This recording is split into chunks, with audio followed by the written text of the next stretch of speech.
Galing. Ay, gusto ko lang Napakagaling. sabihin ang galing kasi ang kasama natin ngayon, mga educators, di ba? Kasama from private school, si Martha Staff. Ano exactly yung ginagawa Guidance staff po.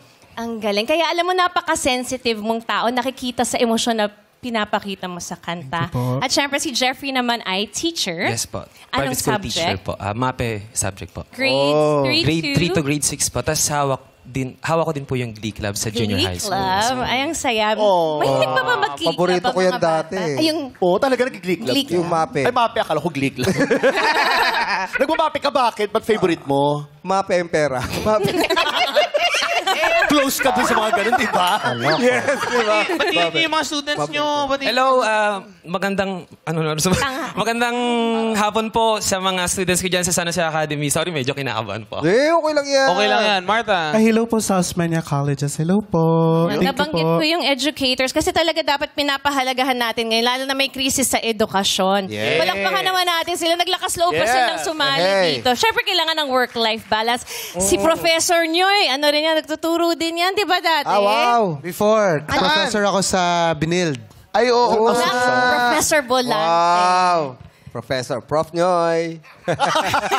Prof. Nyoy. Yeah, Prof. Nyoy. Nakakatuwa ang mga teacher. Pero ikaw, ano mga problema ngayon usually ng mga estudyante? Yun ba yung inaano nila, personal na problem? Or More sa on school? bullying po.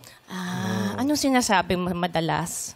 Ay, hindi po kami nagka-counsel po. Yung ina-assist po namin sila, pupunta sa aming guidance counselor kasi bawal po kami mag-counsel kasi po we are not Equipped. Opo, equipped and licensed po. Pero kayo ang sumasama. Parang naglalakas loob na eto tayo, gagawin natin tong next step.